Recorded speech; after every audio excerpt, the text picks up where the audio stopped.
TEST-6. The test is in 4 parts, Part 1, Part 2, Part 3, and Part 4. Now look at Part 1. Part 1. A campus radio station is going to be in action. An interviewer is interviewing a man from the university for the survey.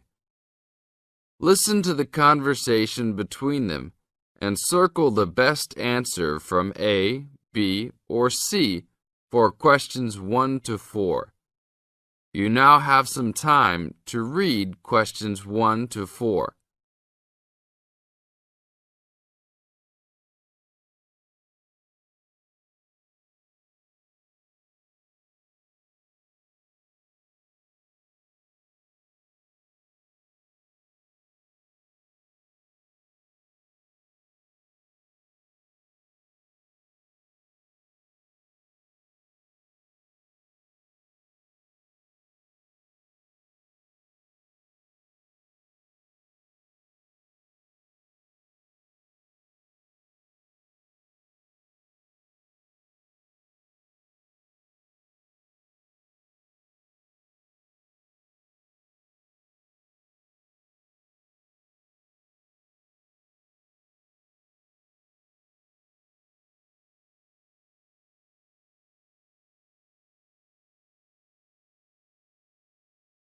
Now, we shall begin. You should answer the questions as you listen, because you will never hear the recording for the second time. Listen carefully and answer questions 1 to 4. Excuse me, I'm conducting a campus survey. Would you have time to answer a few questions? What's it all about? We're doing some market research for a new campus radio station starting in the next few months. That's okay. Sounds good. Great. I'll just work through this form with you. And if we could start with some personal background information? Sure. Right. If I could have your age, please. 26. Okay, good. And are you a student, teacher, or in another job? Well, I'm a tutor, but I'm also a postgraduate student, so I don't know what you might call me. What do you think? Okay, well, I'm more of a teacher, really. Fine. And would you mind if I asked about your salary, or I could leave it blank? No, that's okay. It's $20,000 a year. Thanks. Right. Now about your current listening habits. What would you say is your main reason for listening to radio? Well, I'm usually busy during the day at work, so I usually only listen to the radio at night.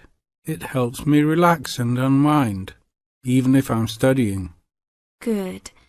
And how many hours a day on average do you listen to the radio? Well, not a lot really. I'd say just over an hour all told. Now you have some time to read questions 5 to 10.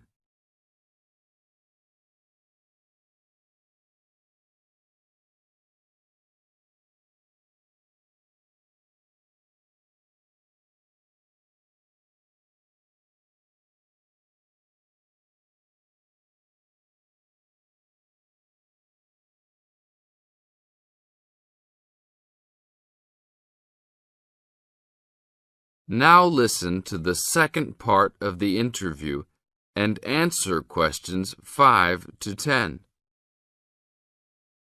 So, what are the 2 main times of the day that you listen to the radio?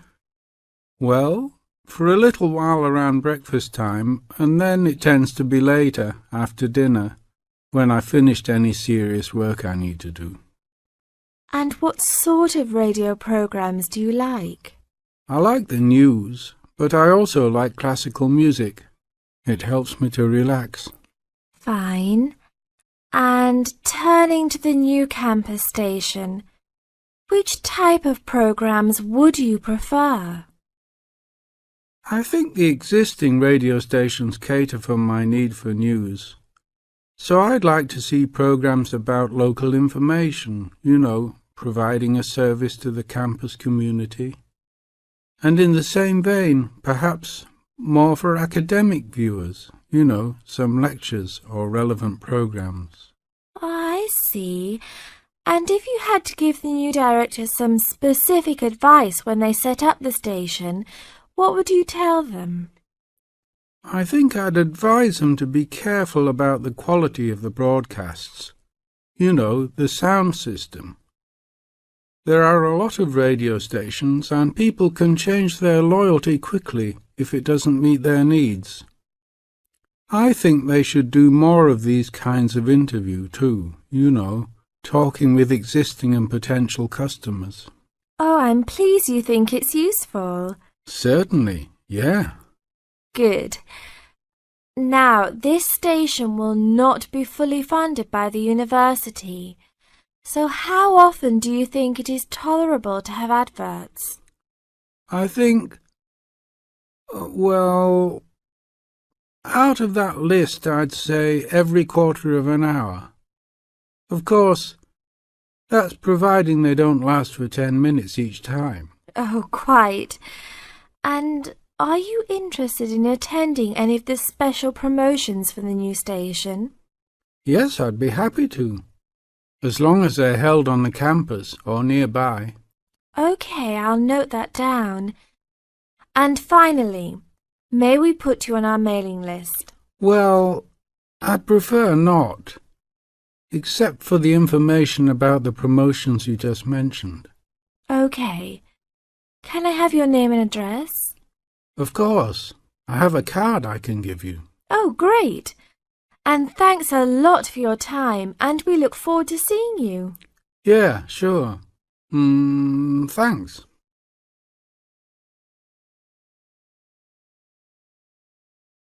That is the end of part 1.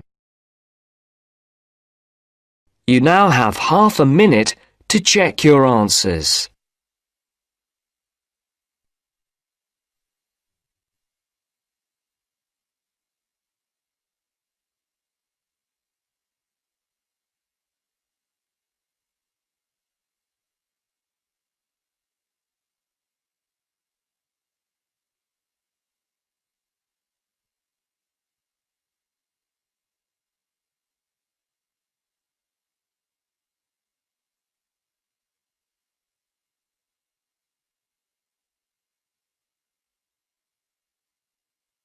Now turns to part 2. Part 2. You will hear part of a talk about attending a science festival. First, you have some time to look at questions 11 to 16.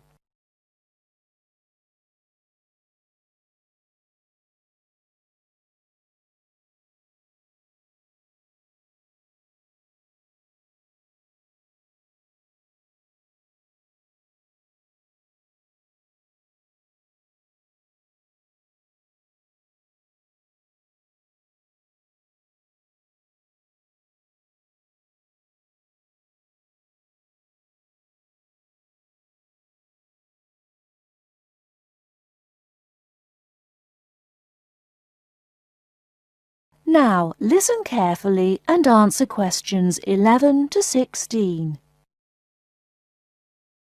Now, I think nearly all of you have received confirmation of your school placements for next term, and as part of your activities, we will be asking you to take responsibility for promoting a school visit to the Norchester Science Festival. Of course, the head of science at your school will be aware of the festival and should have all the details of it, but all the heads of science at your schools will be looking to you to be the main organiser and motivator of a visit to the festival. They'll give you the documents you need. We hope that you will motivate pupils at your schools to take an interest in the festival. It runs for 3 days. There are day tickets and special 3-day tickets, and schools have the extra option of a 2-day ticket. We hope you will encourage your pupils to visit it on 1 or 2 days. But most important of all, we hope you will use the festival to generate a lively interest in science that will last all year round and provide the school with a lasting benefit. This will, with luck, lead to improved examination results in science subjects. And let's not forget, we hope your pupils will have a lot of fun too. Needless to say, your performance in achieving these aims will count towards your final exam grade at the end of the year. Now, let me just say a few words on why a science festival. Science is part of our everyday world in a way that is different now from before. Of course, we are used to having the benefit of scientific inventions. We are used to the aeroplane, the motor car, the space rocket, and so on. But now we live in a truly scientific age, which means one where inventions and improvements are matters of routine rather than occasional and unusual events. We have become a really scientific society. Yet we find that we are failing to interest and enthuse the young in this. Fewer young people are choosing to study science at school after the age of 16, and even fewer at university.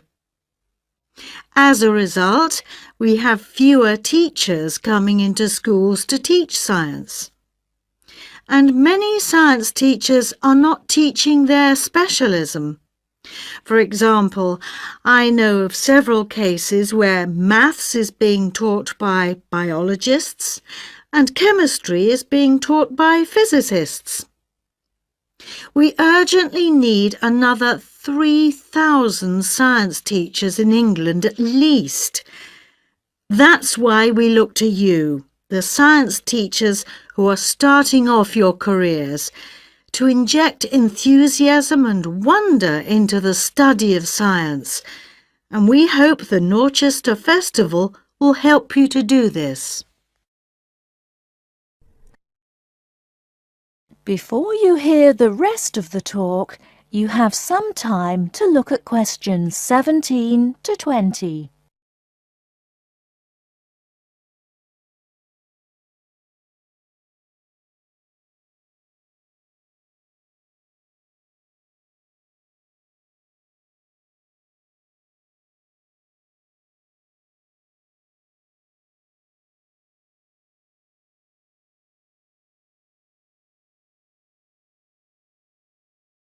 Now listen and answer questions 17 to 20.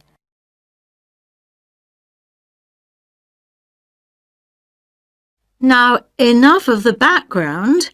What about the festival? There are 3 main venues where the festival events take place.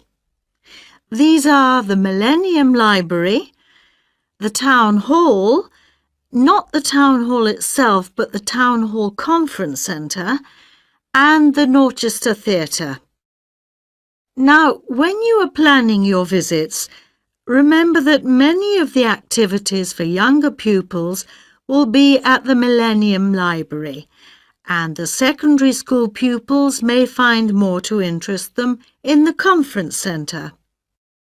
Now, just so that you have some immediate information, I'd like to mention a few of the events that are taking place this year.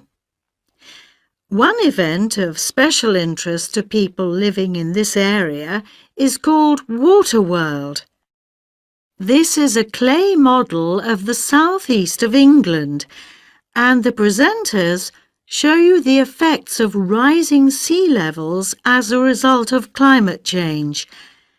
They ask the audience to select the rise in sea level, for example, 20 or 40 or 60 centimetres, and the model shows the places that would be flooded as a result.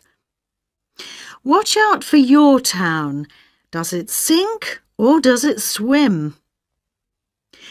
Transport 2050 is about transport options for our towns in the future. A number of experts will introduce the topic, and then everyone at the event will have a chance to speak and give their views. Science in a Suitcase is a comedy act by two scientists who do crazy experiments and sing songs and play the clown to large audiences every afternoon. I'm particularly looking forward to that one, which should be entertaining. Ropes and Hangings is an interactive event which will be of interest to young people, in which, after experimenting with ropes and bricks, they build a real suspension bridge. That kind of hands-on activity is always really popular. And, appealing to a different audience, there is Paper and Time, in which some experts will be showing us the techniques they use for the conservation of ancient books and manuscripts. This will obviously not be for everybody, but it should be interesting just to see how they do it. Now, let's move on to tickets and transport to the festival.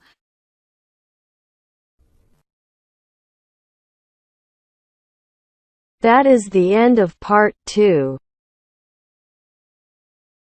You now have half a minute to check your answers.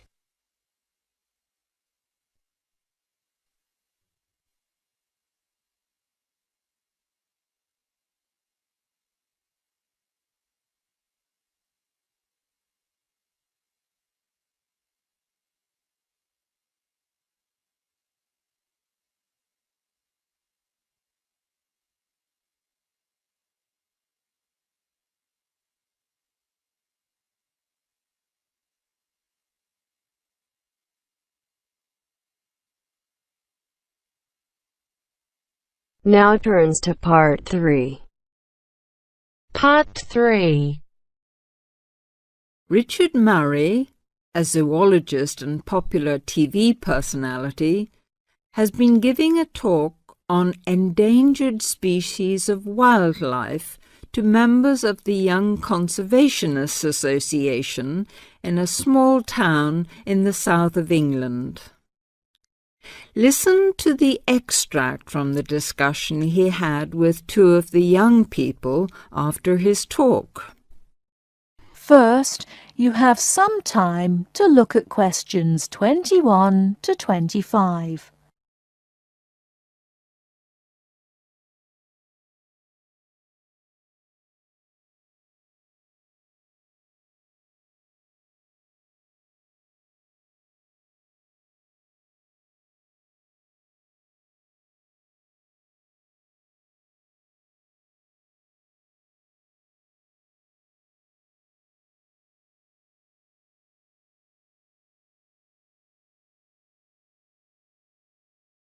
Now listen carefully and answer questions 21 to 25.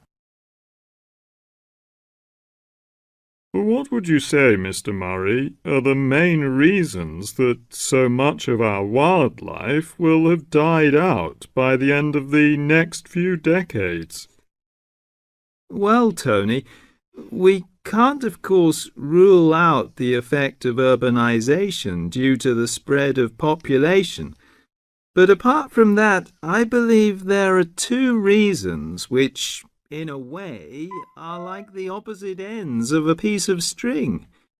If you tie a knot in that piece of string, you end up with a circle, and whichever way you go round, it's going to turn out to be the same. I don't think I quite get that, Mr. Murray. Well, let's put it another way. It's rather like a film. You've got the good guys and the bad guys. They're pulling in opposite directions, but when it comes to the final showdown, It's hard to make out which is which. What are your two reasons, Mr. Murray? I call them greed and caring. Greed and caring? Yes, I know they don't seem to have much to do with one another, but think about it. The motive of greed is pretty obvious. In the course of the next few months, thousands of baby seals will be bludgeoned to death before they're even weaned from their mothers. What for? For the sale of their skins at inflated prices to please the vanity of a few and line the pockets of the killers. Crocodiles will be slaughtered to provide shoes and handbags for the rich. Gorillas, tigers, leopards and rhinos will be hunted for senseless sport or poached in defiance of regulations. Their skins, their horns, and their magnificent heads will be used as trophies to decorate someone's living room floor or walls. That's terrible. Yes, but it's not all. The whale, probably the most impressive and certainly one of the most intelligent sea mammals in creation, will be cruelly hunted and harpooned to make more money for the profiteers. The dolphin, the sailor's friend, will be indiscriminately battered to death at so much a head on the grounds that it is taking away the livelihood of a few fishermen by consuming the fish in its natural habitat. But surely, Mr. Murray, we do have to keep warm. We need whale oil and ambergris. Fishermen have to make a living.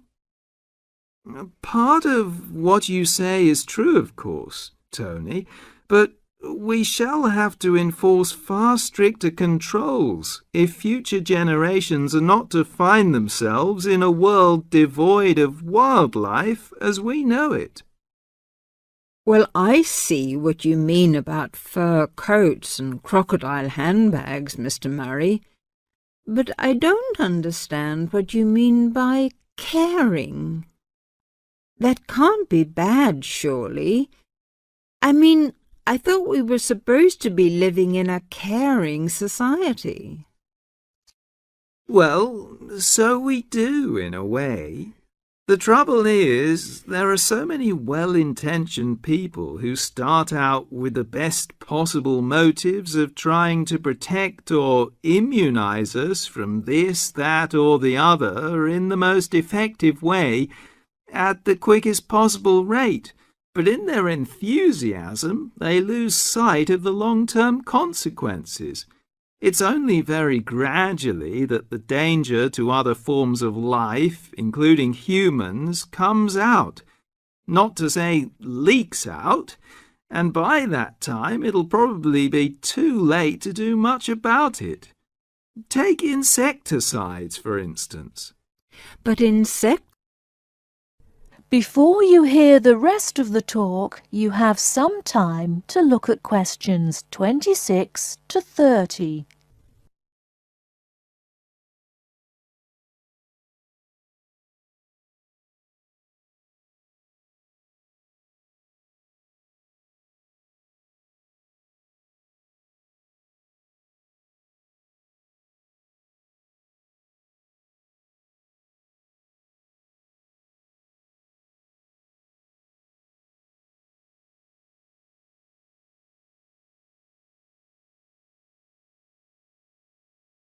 Now listen and answer questions 26 to 30. But insecticides protect crops from pests. They destroy disease-carrying mites and creepy crawlies like cockroaches.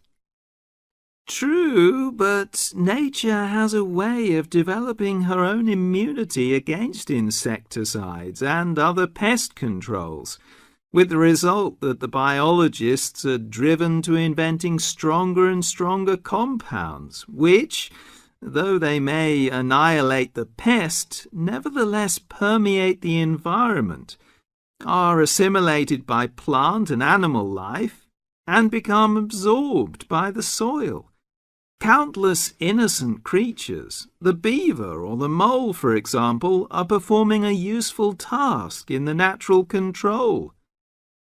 The alarming prospect is that as these poisons enter the foods we eat, and consequently our own systems, they'll find their way into the body of the pregnant mother and into her milk, offering incalculable risks to the unborn or newly born infant. In spite of all our technological expertise, our time is running out. We're virtually destroying ourselves. That is the end of part 3. You now have half a minute to check your answers.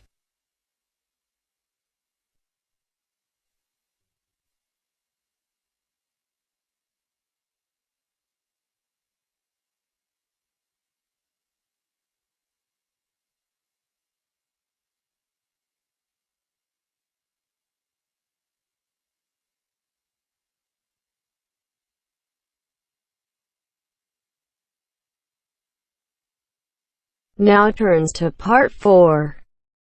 Part 4. You are going to hear a talk given by Jim Allen. He is going to share some of his findings of his research. Now you have some time to look at questions 31 to 40.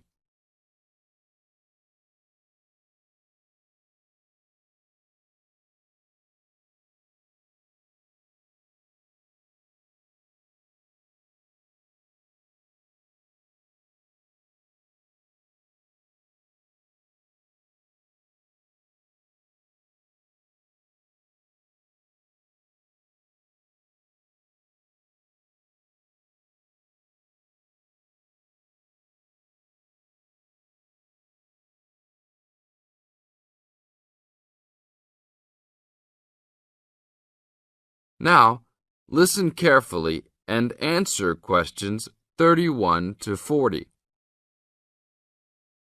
Good morning. Today we'll be hailing from Jim Allen, who will be sharing some of the findings of his research project from last term. Jim. Thanks. Well, to start with, a little bit of background about the project. As you can see, our title is something that is relevant to everybody in this part of the world: water safety. These days, there's a lot more to water safety because of the increasing number and range of boats and other things people use on public waterways.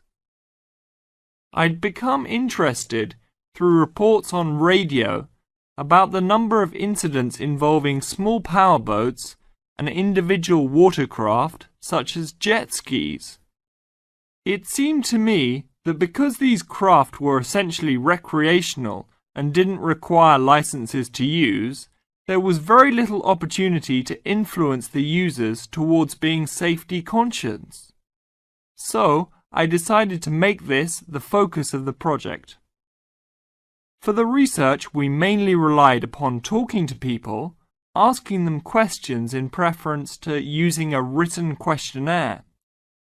We interviewed a wide range of people at a number of popular swimming locations over 2 consecutive weekends and asked them what they'd observed or experienced themselves. The respondents were both male and female, but the men were just slightly in the majority. We were pleased with their willingness to talk about the subject, and all told, interviewed 145 people over the 2 weekends. So, what were the findings? As you can see, 86% of people reported having had some type of problem. A surprisingly large percentage, 27%, commented that they had found it necessary to shout at an offending powerboat. But the main type of problem was the deafening sound that some of the boats made. On occasions, this led to swimmers deciding to move to another location. So what strategies did people adopt to ensure their own comfort and safety? Let's have a look at the figures. First, it was noticeable that there were often distinctly different answers between men and women. It was mainly the women, for example, who said they should try to choose places where boats couldn't go, whereas it was usually the men who said you shouldn't have to move if you were there first, so you should shout at them if necessary. Both men and, it was women who said you should call the authorities if the situation gets too dangerous or the powerboat drivers are acting irresponsibly. Then I had thought it would be mainly women, but both sexes made the point that above all, it's important to get children away from any possible danger. Men were very aware that jet skis could be unpredictable in inexperienced hands. They also made the point that it's much safer to have your car nearby and clearly visible to any watercraft if you're swimming in a relatively remote spot. Finally, wearing visible clothing, men didn't think it was quite as important as women, but both gave it a high safety rating. When we asked them what they thought the government should do to help solve the problem,